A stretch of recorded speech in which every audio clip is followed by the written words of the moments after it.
Olha, ele é muito gostoso. Cheiro bom também. Ai, tem um cheiro bom esse livro. Sério. Fantástico. Que amadinho.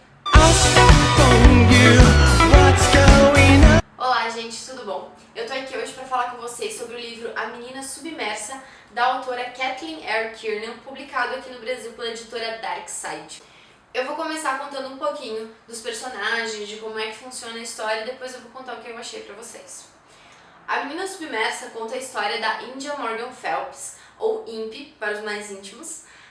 Ela é uma esquizofrênica paranoica, e no livro ela começa a contar a sua história. Ela começou a contar a história porque ela lembra no começo do livro, principalmente do fato de que a mãe dela citava muito isso. A mãe dela também tinha problemas psicológicos, ela se matou num manicômio mordendo e comendo a própria língua, segundo a Índia. E a avó dela também tinha e se matou, se eu não me engano, com gás. Ela ligou o gás e ela se matou em casa. Ela começou a contar a história por causa da mãe dela, que elas foram uma vez num museu ou galeria de arte e a mãe dela notou algo que aconteceu e citou pra filha que é interessante notar porque você nunca sabe quando você vai lembrar disso de novo, se você vai realmente lembrar da história como ela realmente aconteceu. Bom, a Índia ela já começa a história contando pra nós que é pra gente não confiar nela, que ela não tem certeza sobre o que realmente aconteceu, se aquilo que ela tá colocando aqui é verdade. É extremamente confuso isso, porque ao mesmo tempo que você tenta acreditar naquilo que ela tá falando, daqui, um parágrafo depois ela já diz, mas eu não lembro perfeitamente como foi, mas eu acho que não foi bem assim que aconteceu. E aí ela tipo, te iludiu, é como se você leitor, se sente iludido por ela, só que você compreende a história, porque não é culpa dela, ela não tá te iludindo propositalmente, é por causa que ela realmente não lembra como aconteceu, a cabeça dela cria mundos e histórias que você não sabe se é verdade. Então é como se esse livro inteiro não fosse real, tipo, não...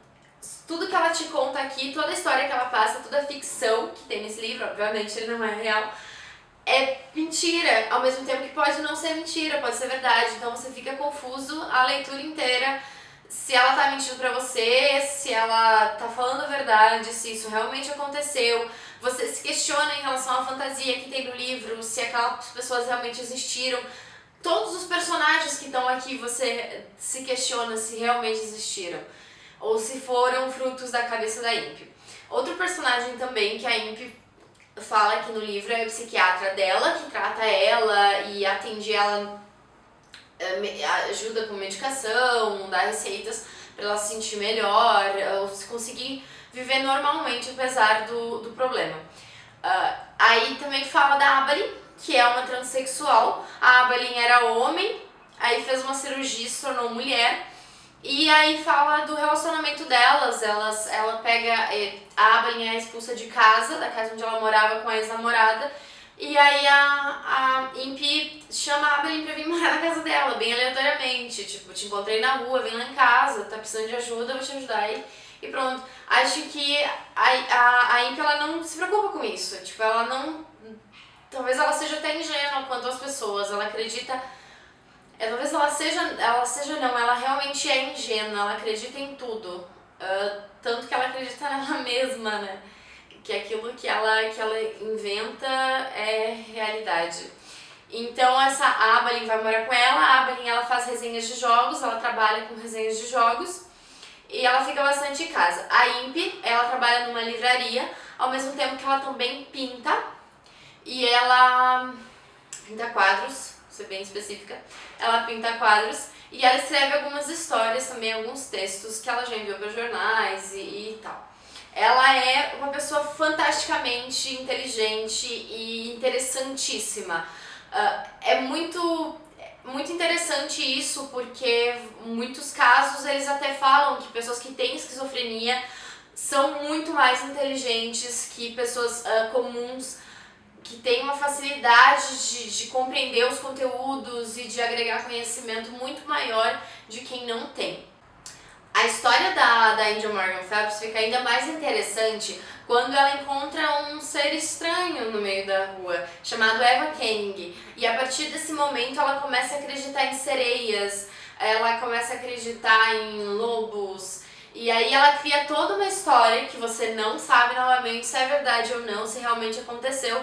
Por ter muitos livros de fantasia, a gente às vezes pega pensando, não, é um livro de fantasia, então realmente aconteceu, aquela série existiu. Mas não, a Índia tem um problema psicológico, então não existiu. É legal porque você vai criar a sua própria interpretação sobre a história, se você quer acreditar naquilo que ela está te dizendo ou se você não quer. Aí, a partir desse momento, a história se desenrola e seria spoiler se eu contasse mais. Acredito que se eu contasse além disso seria spoiler, mas é bem bacana. A leitura é totalmente não linear, ela é bem maluca. O texto, de repente, tu tá lendo sobre algo que tá acontecendo agora, e no meio ela volta pro que aconteceu antigamente, daí ela meio que vai pro futuro, aí ela volta, você não tem um crescer no texto, digamos assim, não é uma história que acompanha o personagem no seu dia a dia, sabe? A Impi, ela tá contando o que aconteceu na vida dela pra você, só que ela tá contando do jeito que ela quiser, do jeito que ela achar, do jeito que ela lembra, e você que aceite e se vire, sabe? Mas é muito legal a maneira com que tá escrito, sabe? Tem muita coisa interessante, eu fiz algumas marcações porque é fantástico o quanto a autora parece ter pesquisado pra isso, sabe? Outro ponto interessante é o porquê do nome Menina Submersa. É muito legal. Até deixa eu mostrar pra vocês aqui as gravuras do livro, que são fascinantes. São muito bonitas. Tem uma aqui no final também, bem legal, que diz tudo. Não deveria mostrar, talvez, mas ele é um livro muito bonito. A edição capa dura dele é ainda mais fantástica, mas eu não pude adquirir a edição capa dura na época. Mas eu li esse aqui e ele é muito legal. Tipo, foi amor e ódio durante a leitura desse livro. Eu tive que parar porque eu não conseguia acompanhar, cheguei a um ponto que eu não conseguia acompanhar a história. Aí eu entrei em ressaca literária, fiquei uma semana, um pouquinho mais sem ler nada, e aí eu voltei pra Menino Submerso e consegui concluir ele, e realmente eu gostei do livro. Ele não é o melhor livro do mundo, não é o livro mais compreensível do mundo e nem tão complexo em alguns pontos. Ele exige de você um certo tipo de compreensão que é meio que a sua escolha, vai mais a sua interpretação e não necessariamente do que está aqui.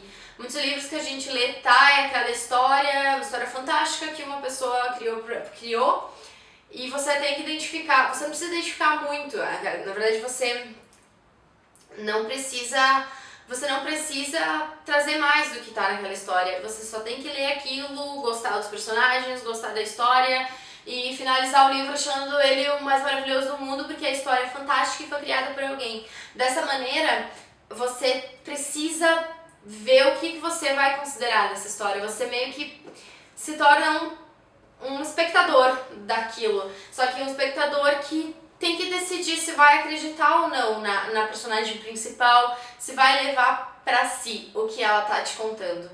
No geral, é um livro muito bom mesmo, porque ele é muito bem escrito. Apesar de não ser linear o texto, ele é muito bem escrito. As histórias que a Impi escreve são fantásticas, muito boas. As histórias que a Impi escreve são lineares, mas o que ela não... Isso é curioso porque as histórias que a Impi escreve são lineares, mas quando ela escreve sobre si, perde totalmente a linearidade. É bem interessante, sabe? Ele tá muito bem diagramado, o livro. Tá muito bonito. É um livro muito bonito. Esteticamente também. E o mais interessante é que com o tempo a Impi também começa a se questionar sobre o que ela fala, sobre o que ela falou, ou o que ela lembra realmente verdade. Todas essas fases que uma pessoa que tem esquizofrenia pode passar. A fase aquela fase mais tranquila e o ponto que você perde o controle, aí quando você começa talvez a retomar o controle e tentar se situar e compreender melhor. E gente, é isso, é um livro gostoso, é um livro difícil de ler, você tende a desistir, mas eu diria pra vocês não desistirem, porque tem muita cultura aqui, tem muita coisa interessante, tem muitas informações interessantes e, sei lá, o conhecimento literário que a personagem tem, o conhecimento que ela tem de tudo, é muito gostoso de ficar sabendo e de acompanhar. É algo que, tipo, você pega, você lê o livro, você vê um fato lá que ela leu não sei aonde, que te agrega alguma coisa. Então você pega o conhecimento da personagem pra si também. É muito bom, não é só uma história perdida, assim, tem muita coisa baseada em algo. É um livro muito bom, muito bom. Eu espero ler alguma outra coisa da autora, eu não sei se ela publicou mais alguma outra coisa fora, mas eu gostaria muito de ler mais alguma coisa dela, algo que seja talvez linear, porque se eu gostei tanto da escrita dela, sendo não linear, imagine então se for uma história comum, que vai ser mais fácil pra mim compreender e provavelmente não vou passar por uma ressaca literária. Me contem se vocês já leram, se vocês querem ler, se não querem, o que vocês acharam, que vai ser bem legal saber. Mas era isso, gente. Muito obrigada por terem assistido, a gente se vê no próximo vídeo. Tchau, tchau!